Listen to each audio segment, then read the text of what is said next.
اللہ الرحمن الرحیم۔ اس آیت میں ایک لطیف اشارہ اس طرف بھی موجود ہے کہ وحی کا سلسلہ حضرت صلی اللہ علیہ وسلم پر ختم ہو گیا۔ آپ کے بعد کوئی ایسا شخص پیدا نہیں ہوگا جس پر وحی آئے یا اسے پیغمبر بنایا جائے، کیونکہ یہاں اللہ تعالیٰ نے صرف حضرت صلی اللہ علیہ وسلم پر نازل ہونے والی وحی اور آپ سے پہلے کے انبیاء علیہم السلام پر نازل ہونے والی وحی کا ذکر فرمایا ہے۔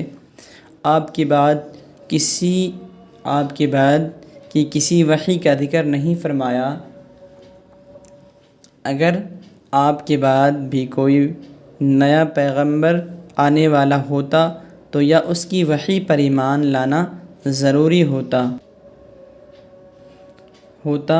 تو اس کو بھی یہاں بیان فرمایا جاتا، جیسا کہ پچھلے پیغمبروں سے یہ عہد لیا گیا تھا کہ آپ حضرت کے بعد حضور نبی کریم صلی اللہ علیہ وسلم تشریف لانے والے ہیں، آپ کو ان پر بھی ایمان رکھنا ہوگا۔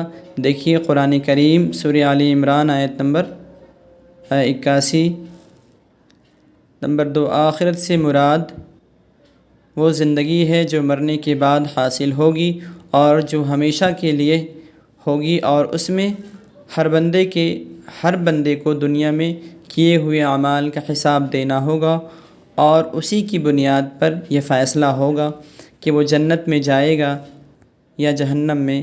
اگرچہ آخرت بھی ان اندیکھی چیزوں غیب میں شامل ہے جس پر ایمان لانے کا ذکر سب سے پہلے کیا گیا تھا، لیکن آخر میں اسے علیحدہ کر کے خصوصی اہمیت کے ساتھ ذکر کیا گیا ہے۔ شاید اس کی وجہ یہ ہے کہ آخرت کا عقیدہ ہی در حقیقت انسان کی سوچ اور اس کی عملی زندگی کو صحیح راستے پر رکھتا ہے۔ جو انسان یہ یقین رکھتا ہو کہ ایک دن مجھے اللہ کے سامنے